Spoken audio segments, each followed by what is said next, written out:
I thought I'd put together just a short PowerPoint to sum up the section, or actually introduce and sum up the section. So, for the focus, we're going to be actually doing European exploration from the 15th to the 18th century, and we've selected two case studies. Now, you'll notice the one case study isn't really mentioned in the textbook, which is why we've given you notes. And that case study is the Aztecs, and thereafter we will carry on with the Dutch in southern Africa.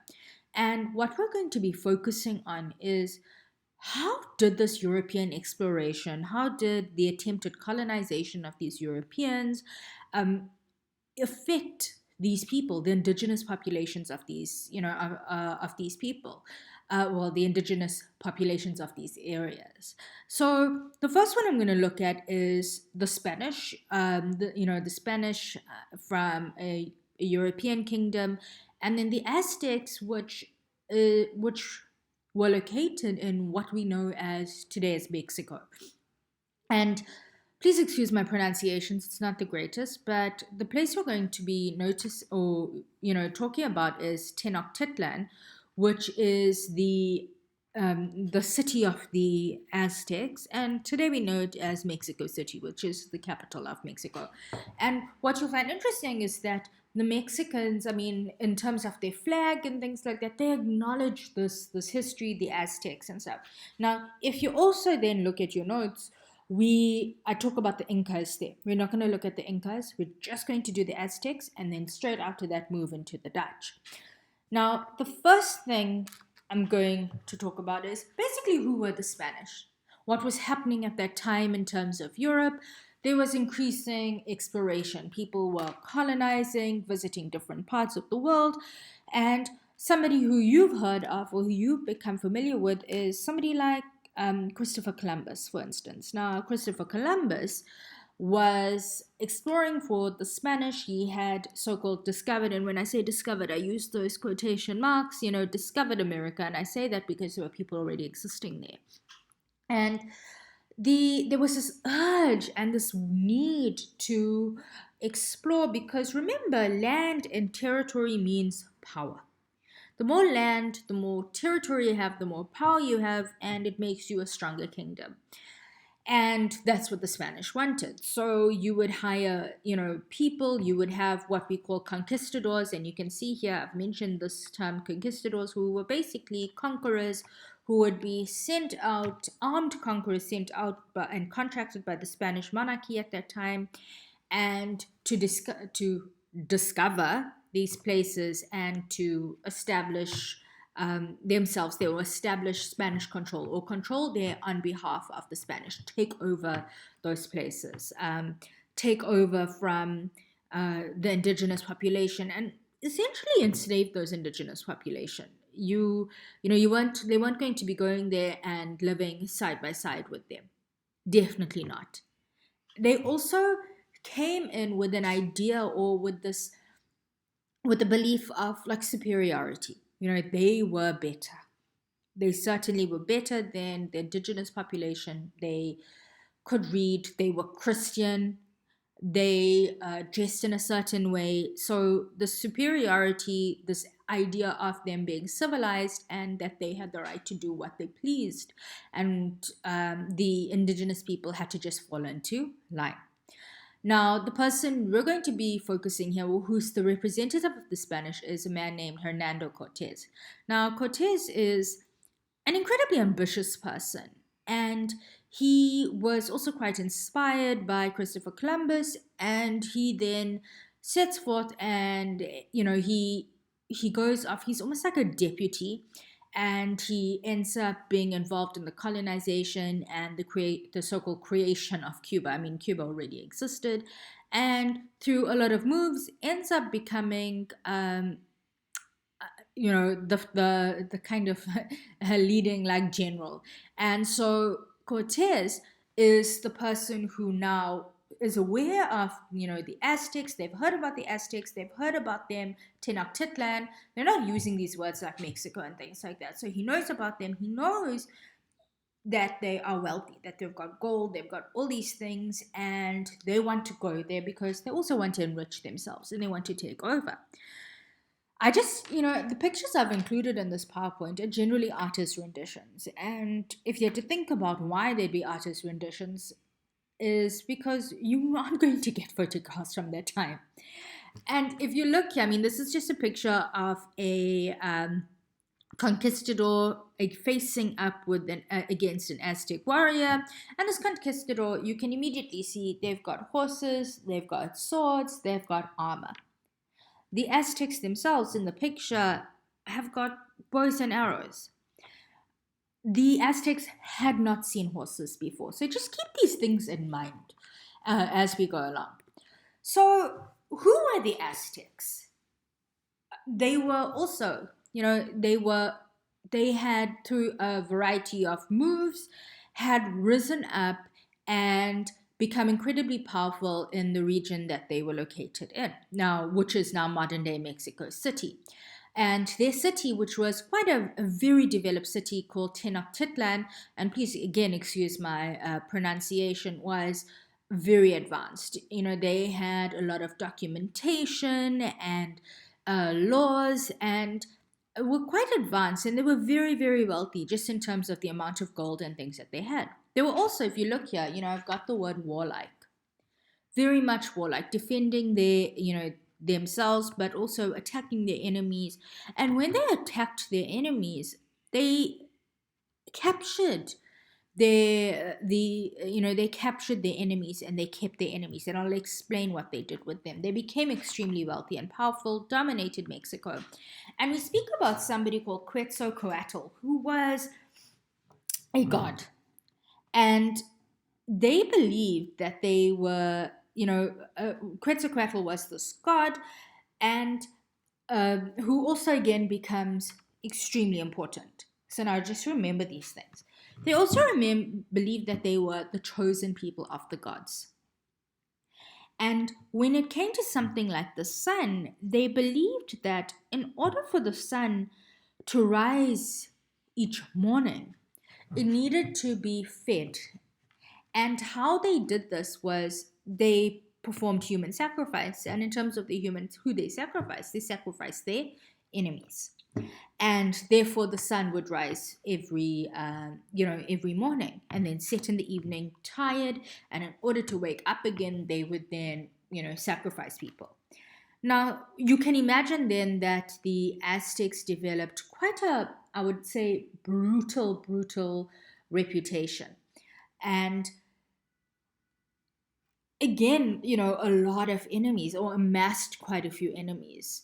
Now, I mentioned Quetzalcoatl, and there was this long-term legend that Quetzalcoatl would return from the sea.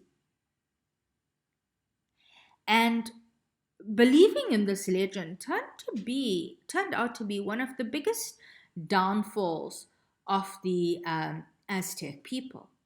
So the Spanish then come. They arrive in their boats. On their boats, they've got all their weaponry, they've got their horses, and things like that. They come in, and they're these pale-skinned men. I mean, they're white. They've got beards, and they arrive from the sea in a ship. And Montezuma, who is the leader of the Aztecs at this time, welcomes them. They welcome them because when they arrive, they also, firstly, they fit in with this idea of this prophecy of Quetzalcoatl coming back. Not only that, remember, the Spanish are Catholic. And being Catholic, they're adorned with crosses and things. And for Montezuma and the Aztecs, they really think this prophecy has been fulfilled. And it's absolutely amazing for them. So they welcome them back. Lo and behold, Cortez uses this to his advantage, and listen, his main interest here is to get gold, enrich himself, and then to essentially take over from the Aztecs. So they capture Montezuma. They've captured Montezuma, and they hold him hostage. So that's part one, just in terms of how they're able to actually take control over the Aztec and defeat the Aztec.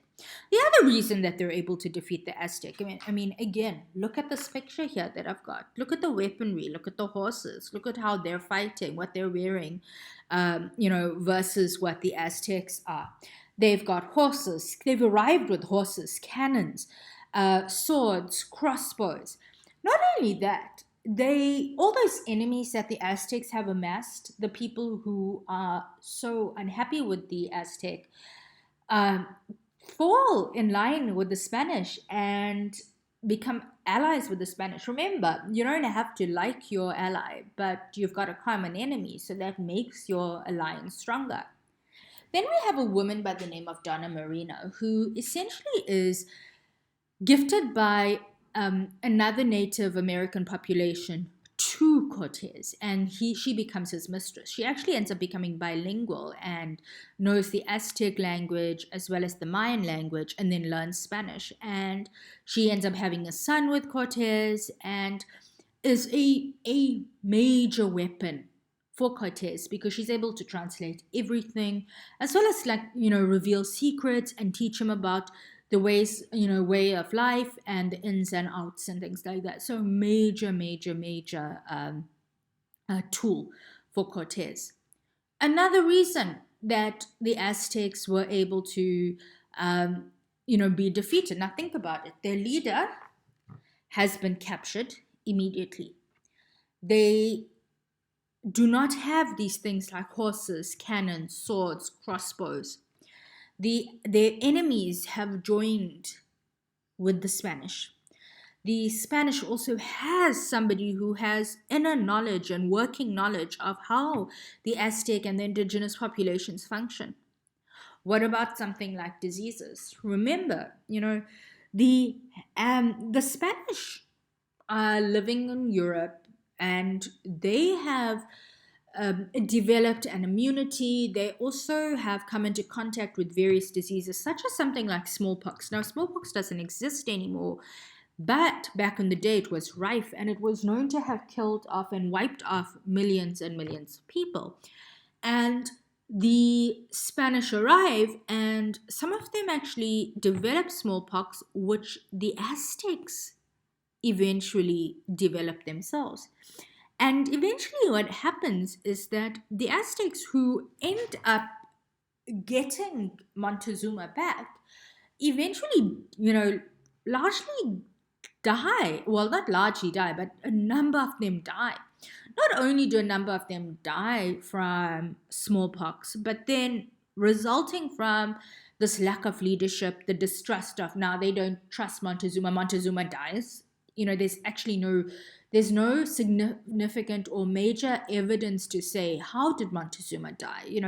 Some people say maybe the Aztecs actually killed him, or he might have died from smallpox himself or from the famine. But there is a famine, so the Aztecs are weakened significantly, which makes it very, very, very easy for Cortez and the Spanish to take over, and they're thus defeated, which is incredibly sad. And when we ask what were the effects of this defeat, remember, the Spanish have arrived.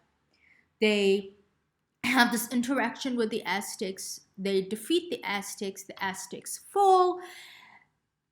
And what were the other effects on the Aztecs? Because people who live in Mexico today, their heritage is quite, mixed. They're mixed in terms of Spanish, they're mixed in terms of the other indigenous population, so they could be mixed in terms of being Aztec or Mayan, for instance.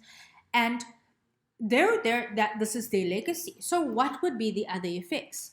Things like language, for instance. In Mexico today, Spanish is the first language of the majority of the people, or actually most widely spoken, because there are a number of indigenous languages. I sound quite ignorant when I say it's the first language of a majority of people. Right? There are other languages, but Spanish is widely, widely spoken. Religion, you can see somebody is being baptized here in this picture. I apologize. The Spanish were Catholic, And there were a lot of conversions that happened. Diseases as well, again, bringing in these diseases and then killing off a large number of these people. What about the enslavement of people? Now, what I'm asking you to think of, what were the other effects? What other effects can you think of in terms of European exploration on the Aztecs? I hope this helped, ladies. And if you have any questions, you can, of course, come to me. Thank you.